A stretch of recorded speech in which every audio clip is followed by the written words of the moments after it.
नमस्कार, मैं हूं अंकिता शुक्ला और आप देख रहे हैं एफएम न्यूज। राष्ट्र स्वयं सेवक संघ के प्रमुख मोहन भागवत ने एक बार फिर ऐसा बयान दिया जिसने देश भर में राजनीतिक हलचल मचा दी है। उन्होंने साफ कहा कि भारत में कोई अहिंदू नहीं है। यहाँ रहने वाले सभी लोग, चाहे मुसलमान हो या ईसाई, सभी एक पूर्वजों के वंशज है। ये बयान उन्होंने संघ की 100वीं वर्ष की यात्रा नए क्षितिज नामक कार्यक्रम में दिया। भागवत ने इस दौरान न केवल भारत की संस्कृति एकता की बात की, बल्कि आरएसएस के पंजीकरण पर उठ रहे सवालों का भी साफ जवाब दिया। कार्यक्रम के दौरान जब उनसे आरएसएस के रजिस्ट्रेशन को लेकर सवाल पूछा गया तो उन्होंने मुस्कुराते हुए कहा, कई चीजें पंजीकृत नहीं है, यहाँ तक कि हिंदू धर्म भी रजिस्टर्ड नहीं है। हमें 3 बार प्रतिबंधित किया गया, यानी सरकार ने हमें मान्यता दी थी।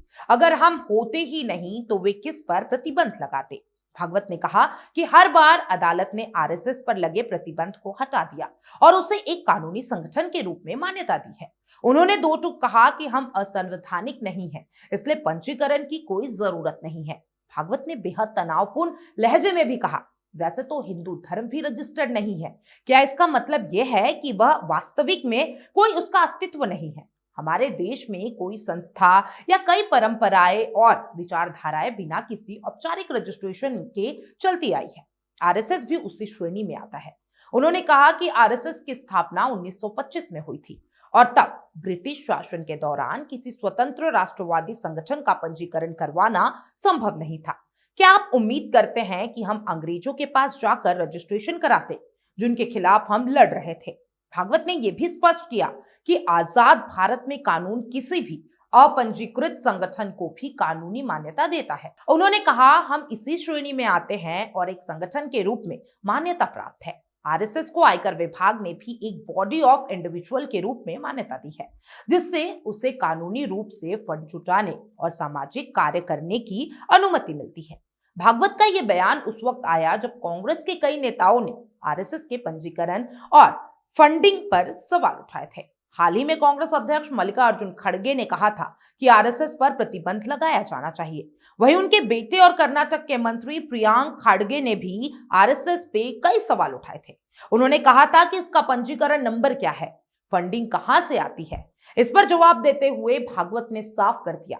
उन्होंने कहा कि हमारा सारा काम सार्वजनिक है। आयकर विभाग और अदालत ने हमें एक पारदर्शी संस्था माना है। टैक्स चोरी का सवाल नहीं उठता है।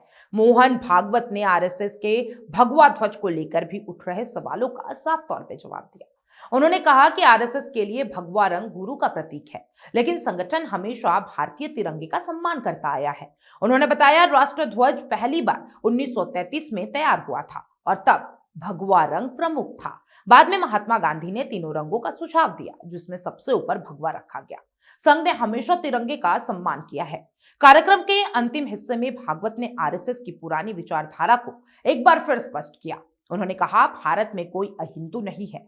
यहाँ के हर व्यक्ति के पूर्वज एक ही हैं, चाहे वो मुस्लिम हो, ईसाई हो या किसी और धर्म से जुड़ा हो। इस भूमि की मूल संस्कृति हिंदू संस्कृति है, जो सबको साथ लेकर चलती है। उन्होंने कहा, संघ का मतलब किसी धर्म विशेष को बढ़ावा देना नहीं, बल्कि भारत की साझा विरासत और संस्कृति को जीवित रखना है।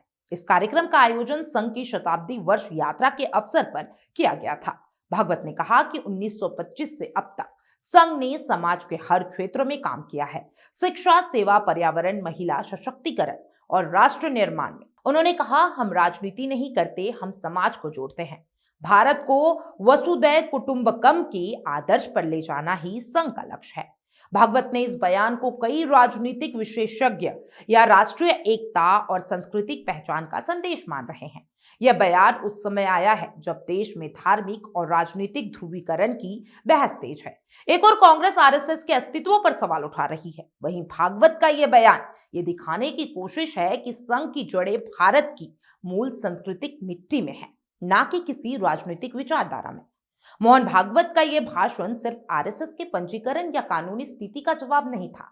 यह भारत की सांस्कृतिक आत्मा को फिर से याद दिलाने वाला संदेश था। उन्होंने कहा, संघ को पंजीकरण की जरूरत नहीं, क्योंकि हमारा अस्तित्व जनता के दिल में दर्ज है। आप क्या सोचते हैं मोहन भागवत के इस बयान के बारे में? कमेंट बॉक्स में अपनी राय जरूर दीजिएगा और तमाम ऐसे अपडेट्स के लिए एफएम न्यूज के साथ बने रहें।